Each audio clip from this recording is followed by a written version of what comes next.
This video tutorial will talk you through setting up a Zoom account and creating your first live meetings.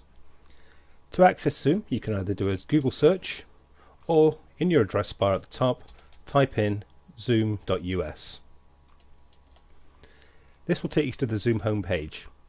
What you need to do is sign up. You can see it's free. Click sign up, it's free. If you already have a Facebook account or Google account, you can click sign in with those. You will need to enter your Facebook username and password if it's not saved, the same with Google. But we're going to assume that no one's got any of those and set it up from scratch. So you enter an email address, click sign up.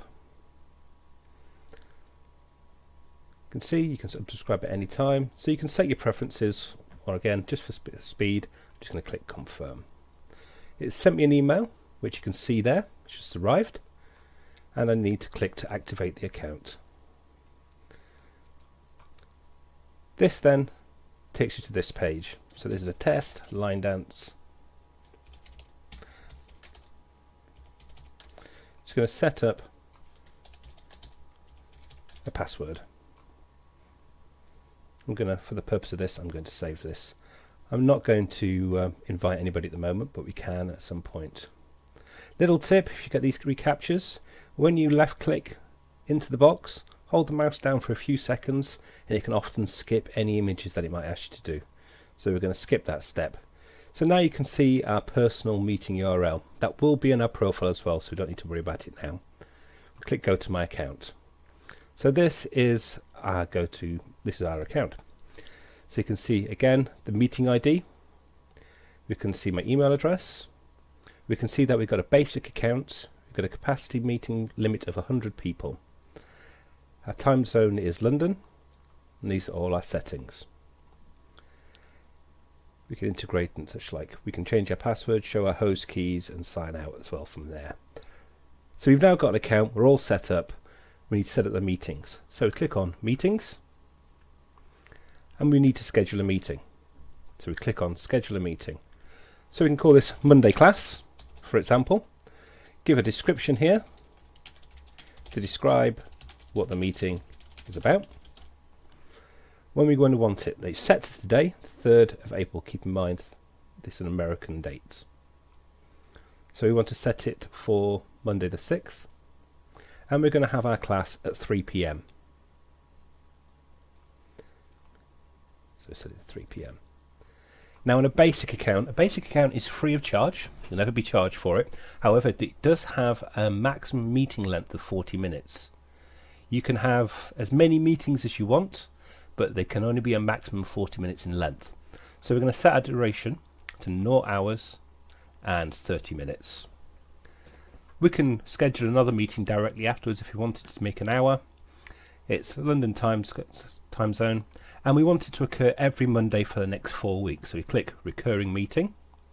We want it every week, and we want to repeat every 1 week, and it occurs on Monday, and we want it for 4 occurrences.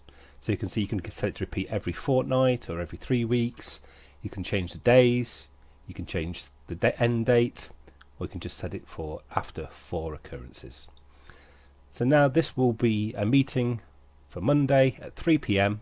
for 30 minutes every week until the 18th of May. A meeting password. Heartily recommends that you set a meeting password. Your meetings can be gate crashed if you don't have a password. If you don't want to set a password, just be prepared. Some people may join your meetings that are intent on disrupting it. If you do use a password, make sure you keep a copy of it and share it among the relevant communication method that you use to communicate with your classes, whether that be Facebook or email. So you want your host video to be on. As standard, you can set your participants, i.e. your class members, to have their video on or off. I want to see their faces, so I'm going to click on. Obviously this will only work to those who have agreed to show their video and have a webcam. The audio, we can set it so that they can join in via telephone or computer audio. For basic accounts at the moment on Zoom, because they're getting so much use, they've disabled the telephone audio, so you want to set it to computer audio. And here's your meeting options. So we want to enable a waiting room so that they can join in and wait for you to join. and then that means we need people enable to join before the host. We can mute participants on entry so that they can't talk. It's up to you again if you want to do so. And we can record the meeting automatically on the local computer. I want to do this because I want the meetings to be recorded locally. So this means it will save it as a file on your device, on your laptop or your PC. Then we're going to click Save. So now we have this meeting set up on April the 6th for every week for 4 occurrences. We can add it to our Google Calendar, Outlook Calendar or Yahoo Calendar if you so wish. The host video is on, the participant video is on, we're using computer audio and we're not muting people upon entry. So when you come to the day, you want to log back into your Zoom panel here, go to your meetings and click Start this meeting. So for the first time use, it will ask you to download a little applet to your PC for every user. So we're going to open it with Zoom. So I'm going to click Open Link. And you can see this pops up. I want to join with computer audio. I'm also going to immediately mute myself so I'm not getting double audio. So I don't have my webcam plugged in as at the moment because I don't want you to see my face. You can pause and stop recording there. You can have the reactions there. You can manage the participants by seeing here. You can invite additional people who haven't joined the meeting yet just by clicking here, by email, by Gmail, or copy the URL.